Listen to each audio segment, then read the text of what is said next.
Good morning all. ഞാൻ Ramakrishnan TB, SEBI registered research അനലിസ്റ്റാണ്. ഈ ഓഡിയോ കേട്ടതിന് ശേഷം ഡിസ്ക്ലെയിമർ കൂടി വായിച്ചു നോക്കണമെന്ന് താല്പര്യപ്പെടുന്നു. ഇന്നലെ അമേരിക്കൻ മാർക്കറ്റുകൾ വീണ്ടും ബെറ്റർ ആയിട്ടാണ് ക്ലോസ് ചെയ്തിരുന്നത്. ആപ്പിൾ ഇന്നലെ പുതിയ റെക്കോർഡ് ഹൈ ഹിറ്റ് ചെയ്തിരുന്നു, അതിനുശേഷം താഴെയാണ് ക്ലോസ് ചെയ്തിരിക്കുന്നത്. അതേസമയം ടെസ്ല, ആൽഫബറ്റ്, അതുപോലെ തന്നെ ബ്രോഡ്കോം, AMD സ്റ്റോക്കുകളൊക്കെ സ്ലൈറ്റ്ലി ബെറ്റർ ആയിട്ടാണ് ഇന്നലെ ക്ലോസ് ചെയ്തിരിക്കുന്നത്. അമേരിക്കയിൽ ഇനി മേജർ ഇവൻ്റ് ആയിട്ടുള്ളത് ഈ മാസം 9, 10 തീയതികളിൽ നടക്കുന്ന US ഫെഡിൻ്റെ മീറ്റിംഗ് ആണ്. ആ മീറ്റിംഗ് ഡിസിഷൻ അനുസരിച്ചായിരിക്കും ഒരുപക്ഷെ അമേരിക്കൻ മാർക്കറ്റിൽ ആക്ടിവിറ്റി നമുക്ക് കാണാൻ സാധിക്കുക. അതോടൊപ്പം യൂറോപ്യൻ മാർക്കറ്റുകൾ ഇന്നലെ നോക്കുകയാണെങ്കിൽ മെജോറിറ്റി മാർക്കറ്റുകളും ഇന്നലെ വീക്കായിരുന്നു. ഇന്നലെ ഏഷ്യൻ മാർക്കറ്റുകളുടെ സിറ്റുവേഷൻ നോക്കുകയാണെങ്കിൽ ജാപ്പനീസ്, സൗത്ത് കൊറിയൻ മാർക്കറ്റുകൾ ബെറ്റർ ആയിട്ടാണ് ഇന്നലെ ക്ലോസ് ചെയ്തിരുന്നത്. അതേസമയം ചൈനീസ്, ഹോങ്കോങ്, ഇന്ത്യൻ മാർക്കറ്റുകൾ സ്ലൈറ്റ്ലി വീക്കായിട്ടാണ് ഇന്നലെ ക്ലോസ് ചെയ്തിരുന്നത്. ഒപ്പം നമ്മൾ ഇന്ത്യയിലെ സർവീസസ് PMI ഡാറ്റ നോക്കുകയാണെങ്കിൽ നവംബർ മാസത്തെ സർവീസസ് PMI ഡാറ്റ 59.8 രേഖപ്പെടുത്തിയിരിക്കുന്നത്. ഒക്ടോബറിൽ 58.9 ആയിരുന്നു. ബെറ്റർ ദാൻ എക്സ്പെക്റ്റേഷൻസ് ആണ് ഈ ഡാറ്റ. അതോടൊപ്പം ഇന്ത്യൻ റുപ്പി US ഡോളറിന് എഗൻസ്റ്റ് ആയിട്ട് ഇന്നലെ വീണ്ടും പുതിയ റെക്കോർഡ് ലോ ഹിറ്റ് ചെയ്തിരിക്കുകയാണ്. 90.2950 രൂപ പെർ ഡോളറാണ് ഇന്നലെ ഹിറ്റ് ചെയ്തിട്ടുള്ള റെക്കോർഡ് ലോ. ക്ലോസ് ചെയ്തിരിക്കുന്നത് 90.26 രൂപ പെർ ഡോളറിലാണ്. റുപ്പി വീക്കൻ ചെയ്യുന്നത് ഇന്ത്യനെ സംബന്ധിച്ച്, ഇന്ത്യൻ എക്കണോമിനെ സംബന്ധിച്ച് സ്ലൈറ്റ്ലി നെഗറ്റീവ് ആണ്. ഇന്ത്യ ഏറ്റവും കൂടുതൽ ഇമ്പോർട്ട് ചെയ്യുന്ന ക്രൂഡ് ഓയിൽ, ഗോൾഡ്, കഴിഞ്ഞ കുറേ മാസങ്ങളായിട്ട് സിൽവർ, ഈ 3 കമോഡിറ്റികളാണ് ഏറ്റവും കൂടുതൽ ഇമ്പോർട്ട് ചെയ്യുന്നത്. അതിൻ്റെ ഒരു നെഗറ്റീവ് ഇമ്പാക്റ്റ്, കൂടുതൽ ഇമ്പോർട്ട് കൂടുമ്പോൾ തീർച്ചയായിട്ടും അതിൻ്റേതായ നെഗറ്റീവ് ഇമ്പാക്റ്റ് ലോക്കൽ കറൻസികളിലൊക്കെ ഉണ്ടാവും. ആ തരത്തിലുള്ളൊരു ഇമ്പാക്റ്റാണ് ഇന്ത്യൻ റുപ്പിയിലും കാണുന്നത്. പക്ഷേ ഇത് മറ്റൊരു രീതിയിൽ നമ്മൾ തിങ്ക് ചെയ്യുകയാണെങ്കിൽ ഗവൺമെൻറ് മനഃപൂർവ്വം റുപ്പി ഡിപ്രീഷിയേറ്റ് ചെയ്യാൻ അലോ ചെയ്യുകയാണെന്നുള്ളൊരു കാര്യമുണ്ട്. കാരണം ചൈനയൊക്കെ മുമ്പ് എക്സ്പോർട്ട് കൂട്ടാൻ വേണ്ടിയിട്ട് അവരുടെ കറൻസിനെ വീക്കൻ ചെയ്തിട്ടിരുന്നു. അത്തരത്തിലുള്ളൊരു മൂവ്മെൻറ്റ് ഇന്ത്യ നടത്തുകയാണെങ്കിൽ തീർച്ചയായിട്ടും എക്സ്പോർട്സിൽ കൂടെ ഇമ്പോർട്ടിലുണ്ടാവുന്ന ഷോർട്ട് ഫാളൊക്കെ ഒരു പരിധി വരെ പരിഹരിക്കാൻ സാധിക്കുമെന്നുള്ള ഒരു എക്സ്പെക്റ്റേഷൻ ഒരു പക്ഷേ ഇന്ത്യ ഗവൺമെൻറ് വന്നേക്കാം. അതിൻ്റെ ഒരു ഭാഗമാണെന്നുള്ള കാര്യം തീർച്ചപ്പെടുത്താൻ സാധിക്കില്ല. എൻ്റെ ഒരു അസസ്മെൻ്റ് ഞാൻ പറഞ്ഞു എന്ന് മാത്രം. ഇനി നമ്മൾ മറ്റു ന്യൂസ് ഫ്ലോസ് നോക്കുകയാണെങ്കിൽ SME അതുപോലെ തന്നെ മെയിൻ ബോർഡ് IPO വീണ്ടും ചൂട് പിടിച്ചിരിക്കുകയാണ്. മെയിൻ ബോർഡ് IPOയിൽ ഇന്നലെ ഓപ്പൺ ചെയ്തിട്ടുള്ള മീഷോ ലിമിറ്റഡ്, എക്കസ് ലിമിറ്റഡ്, അതുപോലെ തന്നെ വിദ്യ വയേഴ്സ്, ഈ 3 IPOസും ആദ്യത്തെ ദിവസം ഓവർ സബ്സ്ക്രിപ്ഷൻ തന്നെ വന്നിരിക്കാൻ. മീഷോ ലിമിറ്റഡ് 2.46 ടൈംസ്, അതുപോലെ തന്നെ എക്കസ് ലിമിറ്റഡ് 3.56 ടൈംസ്, വിദ്യ വയേഴ്സ് 3.16 ടൈംസ് ആണ് ആദ്യത്തെ ദിവസം തന്നെ ഓവർ സബ്സ്ക്രിപ്ഷൻ വന്നിരിക്കുന്നത്. തീർച്ചയായിട്ടും ഹ്യൂജ് ഓവർ സബ്സ്ക്രിപ്ഷൻ ഈ 3 മെയിൻ ബോർഡ് IPOസിനും കാണാൻ സാധ്യതയുണ്ട്. ഒപ്പം ഇന്നലെ ക്ലോസ് ചെയ്തിട്ടുള്ള നമ്മൾ സജസ്റ്റ് ചെയ്തിരുന്ന റേവൽ കെയർ ലിമിറ്റഡ് 437.6 ടൈംസ് ആണ് ഓവർ സബ്സ്ക്രിപ്ഷൻ വന്നിരിക്കുന്നത്. ഇന്നലെ ആരംഭിച്ചിട്ടുള്ള നിയോകം bio solutions limited NSE SME IPO ആണ്. 1.29 ടൈംസ് ആണ് ഓവർ സബ്സ്ക്രിപ്ഷൻ വന്നിരിക്കുന്നത്. തീർച്ചയായിട്ടും ഇന്നാണ് ഈ നിയോകം ബയോ സൊല്യൂഷൻസ് ലിമിറ്റഡിൻ്റെ ക്ലോസിംഗ് വരുന്നത്.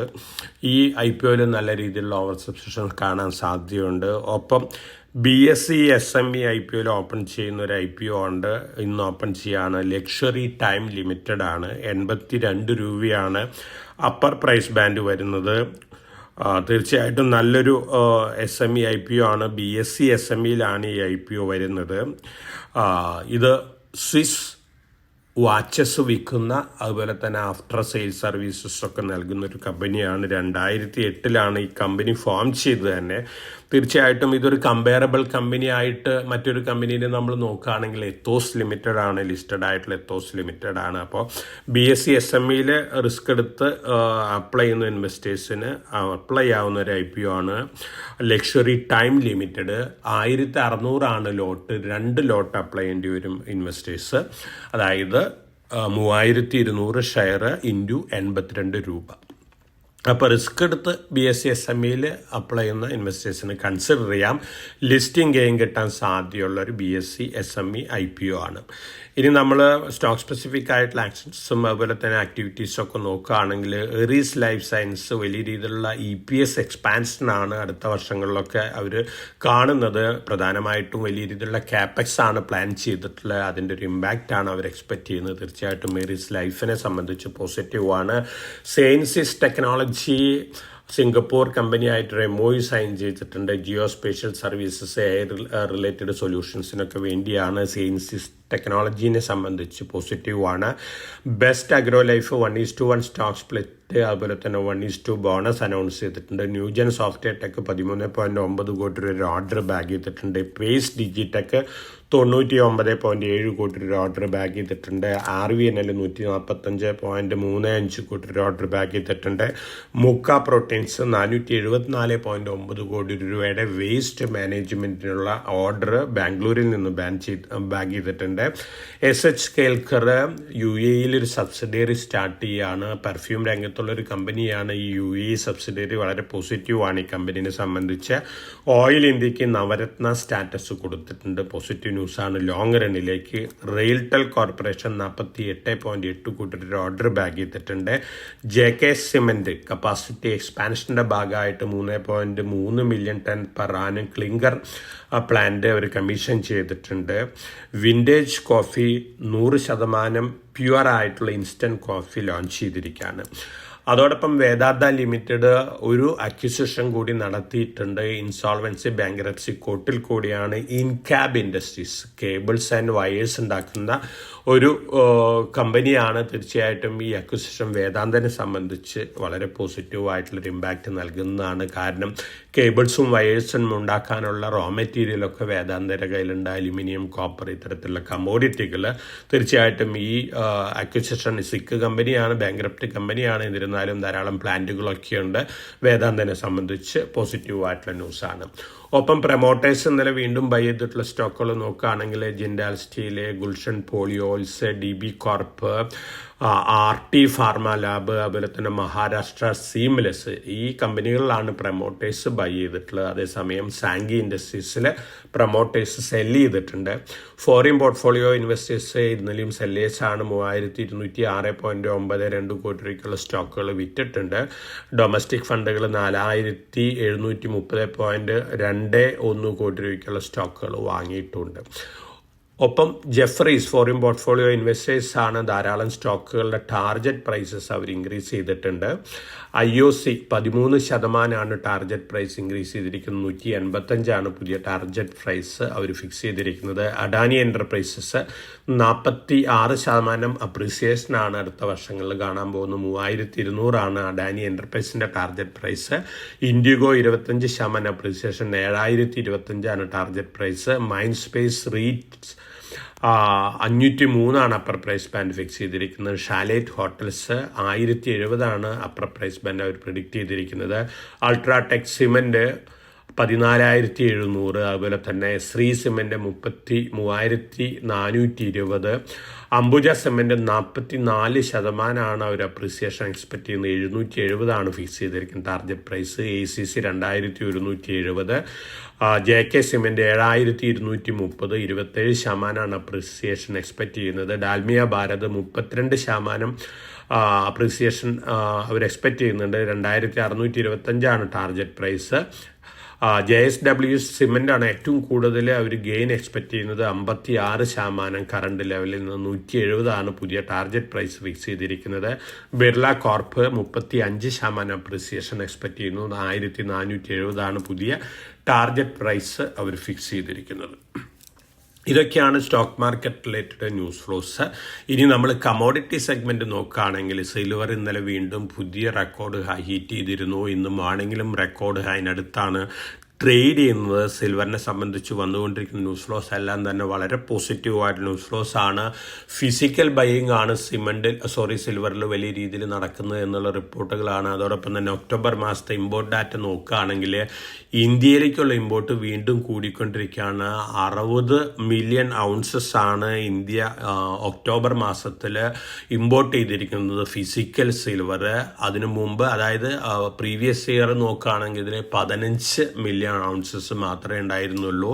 ഇന്ത്യയാണ് ഇപ്പോൾ ഏറ്റവും കൂടുതൽ ഫിസിക്കൽ സിൽവർ ഇമ്പോർട്ട് ചെയ്യുന്നത്. അതോടൊപ്പം തന്നെ അമേരിക്കയിലെ ETF വലിയ രീതിയിൽ സിൽവർ കോയിൻസിലൊക്കെ ഇൻവെസ്റ്റ് ചെയ്യുന്നു. പൊതുവെ ഇൻവെസ്റ്റ്മെന്റ് കൾച്ചർ കൂടിക്കൊണ്ടിരിക്കുകയാണ്. അതോടൊപ്പം തന്നെ ചിക്കാഗോ മെർക്കന്റൈൽ എക്സ്ചേഞ്ചിലെ December futures contract delivery mark ചെയ്തിട്ടുള്ള 44% കോൺട്രാക്റ്റുകളാണ്. ഇത് വളരെ ഹൈ ആണ്. അതുകൊണ്ട് തന്നെ ഇത്തരത്തിൽ വലിയ രീതിയിൽ ഡെലിവറി ഡിമാൻഡ് ചെയ്യുകയാണെങ്കിൽ സിൽവർ പ്രൈസ് വീണ്ടും ജമ്പ് ചെയ്യും എന്ന തരത്തിലുള്ള എക്സ്പെക്ടേഷൻ ആണുള്ളത്. പൊതുവെയുള്ള ഡിമാൻഡ് നോക്കുകയാണെങ്കിൽ 55% ഇപ്പോൾ ഇൻഡസ്ട്രിയൽ ഡിമാൻഡാണ് സിൽവറിനുള്ളത്. അതോടൊപ്പം തന്നെ ഇൻവെസ്റ്റ്മെന്റ് ഡിമാൻഡും കൂടുകയാണ്. അപ്പോൾ അടുത്ത ദിവസങ്ങളിലും ഒരുപക്ഷെ സിൽവർ വലിയ രീതിയിൽ മുന്നേറാനുള്ള സാധ്യതകളുണ്ട്. $65 അല്ലെങ്കിൽ ഒരുപക്ഷെ വലിയ രീതിയിൽ ന്യൂസ് ഫ്ലോസ് വരികയാണെങ്കിൽ $70 പെർ ഔൺസ് വരെ ഉയർന്നേക്കാം. പക്ഷെ നമ്മൾ സിൽവറിന്റെ പ്രീവിയസ് ഹിസ്റ്ററി ഒക്കെ നോക്കുകയാണെങ്കിൽ ഇത്തരത്തിൽ പുതിയ റെക്കോർഡ് ഹൈറ്റ് ചെയ്തതിന് ശേഷം നല്ല വൊളാറ്റിലിറ്റി ഒക്കെ കാണിക്കാറുണ്ട് സിൽവർ. എന്നിരുന്നാലും പൊതുവെ ഉള്ള സപ്ലൈ ഡെഫിസിറ്റ് നോക്കുകയാണെങ്കിൽ 7ാമത്തെ വർഷമാണ് സിൽവർ ഷോർട്ട് സപ്ലൈ വരുന്നത്. അടുത്ത 15 വർഷത്തേക്ക് ഷോർട്ട് സപ്ലൈ തന്നെ ആയിരിക്കും, ഡിമാൻഡ് കൂടുതലായിരിക്കും എന്ന തരത്തിലുള്ള റിപ്പോർട്ടുകളാണ് വന്നുകൊണ്ടിരിക്കുന്നത്. അപ്പോൾ സിൽവറിനെ സംബന്ധിച്ച് പോസിറ്റീവ് ന്യൂസ് ഫ്ലോസ് തന്നെയാണ്. സിൽവർ വീണ്ടും മുന്നേറാനുള്ള സാധ്യതകളാണ് കാണുന്നത്. അതോടൊപ്പം തന്നെ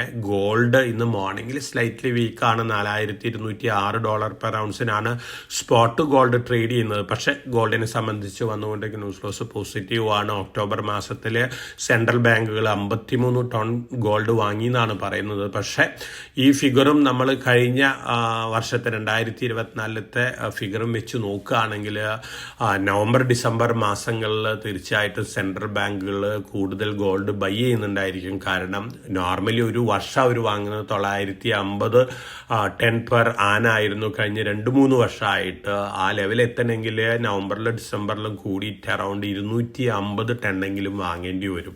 അപ്പോൾ തീർച്ചയായിട്ടും ഗോൾഡിനെ സംബന്ധിച്ചും വന്നുകൊണ്ടെങ്കിൽ ന്യൂസ് ഫ്ലോസ് പോസിറ്റീവ് ആണ്. ശനിയാഴ്ച വേൾഡ് ഗോൾഡ് കൗൺസിലിന്റെ ഡാറ്റ പുറത്തു വരും ETF റിലേറ്റഡ് ആയിട്ട്.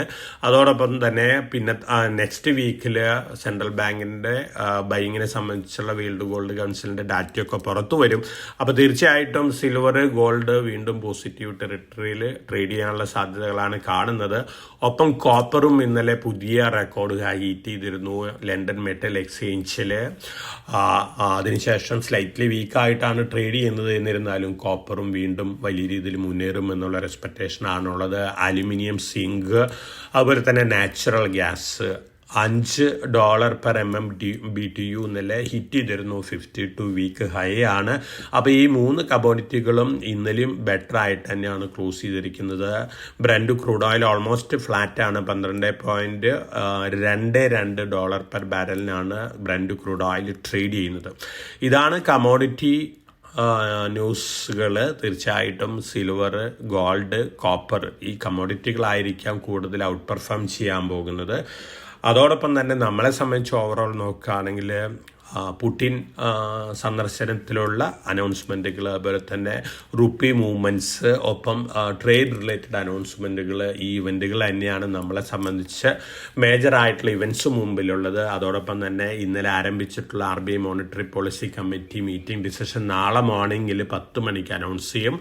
ഇൻട്രസ്റ്റ് റേറ്റ് കുറയ്ക്കാനുള്ള തീരുമാനം വരികയാണെങ്കിൽ തീർച്ചയായിട്ടും അതൊരു പോസിറ്റീവ് ഇമ്പാക്റ്റ് ആണ്. വലിയൊരു പോസിറ്റീവ് ഇമ്പാക്റ്റ് അല്ല, സ്ലൈറ്റ്ലി പോസിറ്റീവ് ആയിരിക്കും. അപ്പോൾ വളരെ കോഷ്യസ് ആയിട്ട് മാർക്കറ്റിൽ മൂവ് ചെയ്യുക. SME IPO അപ്ലൈ ചെയ്യുന്ന, അതുപോലെ തന്നെ മെയിൻ ബോർഡ് IPO അപ്ലൈ ചെയ്യുന്ന ഇൻവെസ്റ്റേഴ്സിന് IPOs ഓപ്പൺ ആണ്. ആ തരത്തിൽ അപ്ലൈ ചെയ്യുന്ന ഇൻവെസ്റ്റേഴ്സിന് ഈ IPOസും കൺസിഡർ ചെയ്യാവുന്നതാണ്. എല്ലാവർക്കും നല്ലൊരു ട്രേഡിൻ്റെ ആശംസിച്ചുകൊണ്ട് ഞാൻ ഇന്നത്തെ പ്രീ മാർക്കറ്റ് കമൻട്രി ഇവിടെ അവസാനിപ്പിക്കുകയാണ്. Thank you.